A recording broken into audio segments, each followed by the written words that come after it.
Yang saya pernah mengatakan, orang santai tidak sukses, orang sukses itu tidak santai. Saya akan cerita tentang salah satu orang terkaya di Indonesia, top 10. Orang ini lebih tua dari saya, senior saya, tapi kami dulu banyak bertemu karena saya membantu beliau di berbagai event sebagai MC, sebagai moderator. Beliau adalah Khairul Tanjung. Waktu saya membantu beliau jualan reksadana, pergi dari kota ke kota dengan private jetnya gitu. Wah, banyak sekali hal yang saya pelajari dari beliau. Saya baru kaget loh, kita keluar kota, beliau itu nggak tidur sampai jam 3 pagi tuh. Ngapain? Ya dia main saham ya. Terus meeting sampai jam 1 tuh. Kemudian pagi dia datang lagi ke kantor. Apa yang saya pelajari dari beliau? Gila. Itulah yang saya bilang, yang saya pernah mengatakan, orang santai tidak sukses, orang sukses itu tidak santai. Saya berani bersaksi, semua orang-orang sukses, semua orang-orang kaya di Indonesia, di dunia yang saya temui adalah semuanya pekerja keras. Semua pekerja keras. Nggak ada tuh yang santai-santai. Kerjanya gila, bisa 16 jam, bisa 18 jam, bisa 14 jam. Itu yang saya lihat dari Khairul Tanjung. Dan perusahaannya banyak banget.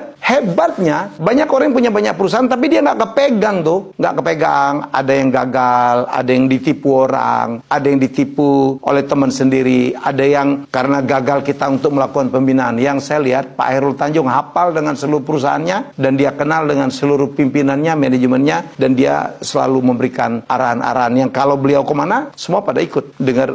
Ini dia. Bukan berarti beliau itu nggak ada funnya, hidupnya fun juga lah. Kita makan durian sama-sama, makan-makan, bercanda, it's okay. Tapi dalam bekerja full fit. Dan satu lagi nih, yang saya dapat dari beliau. Satu hari, saya diminta untuk menjadi MC dari, dulu kan tidak ada debat presiden ya. Yang ada itu, setiap calon presiden, cawapres itu adalah satu-satu tuh nggak debat. Saya itu adalah MC-nya, itu 2009 saya pikir ya, 2009. Dan moderatornya adalah Anies Baswedan.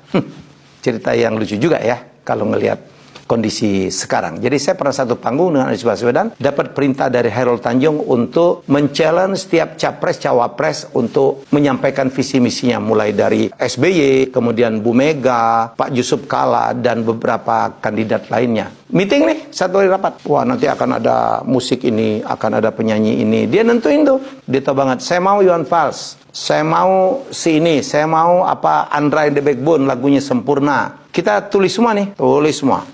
Detail. Mi, nanti lo mau ngomong apa? Lu jangan ngomong bahasa Inggris ya, karena gue tahu lu lulusan bahasa Inggris, tapi lu jangan ngomong bahasa Inggris. Karena apa, market kita, penonton kita itu nggak ngerti bahasa Inggris kebanyakan.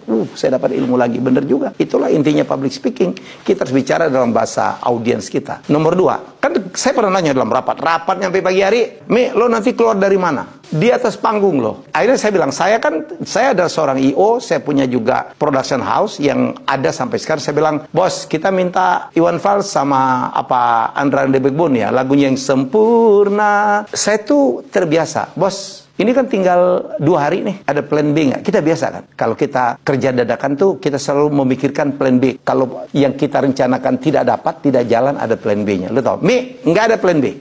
Wow, kenapa bos? Nggak ada plan B. Lu tahu ya?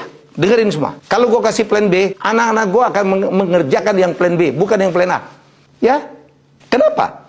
Plan B itu kan selalu lebih gampang. Kalau nggak dapat misalnya artis level A, dapat penggantinya siapa? Plan B itu selalu lebih gampang. Orang kalau dikasih plan B, dia cenderung untuk menggagalkan plan A supaya dapat plan B yang lebih gampang, bukan? Saya bilang, iya juga ya. Jadi dalam berbisnis, dalam berusaha, yang saya dapat dari seorang Khairul Tanjung, dan itulah yang membuat dia sekarang top 10 richest Indonesia. Satu, dia bekerja keras. Dan dia menguasai betul apa yang dia kerjakan. Pak Khairul menurut saya tidak pernah masuk ke dalam bisnis yang dia tidak paham. Semua dia paham. Dia pimpin langsung. Dia kenal seluruh manajemennya. Saya perusahaan saya nggak sebanyak beliau aja. Kadang-kadang gue lupa ini namanya siapa. Gue kenal kadang namanya nggak ada. Itu kelemahan saya. Nomor 3, no plan B. Gak ada plan B. Tolong, ini satu nasihat yang dahsyat ya. Dalam bekerja ke anak buah, nggak usah ditulis plan B, ditaruh dalam hati aja. Suruh dia kerja dulu, kalau mentok baru kita keluarin. Seorang leader yang baik itu bisa mencari way out, mencari jalan keluar dalam keadaan kepepet. Itu kehebatan seorang leader. Tapi jangan diungkapkan dari awal. Kenapa? Karena anak buah kita, karyawan kita akan cenderung mencari yang lebih mudah. Apalagi kalau gajinya udah ditambahin segitu-segitu aja. Oke? Itu semoga menginspirasi apa yang saya dapatkan dari Pak Khairul Tanjung.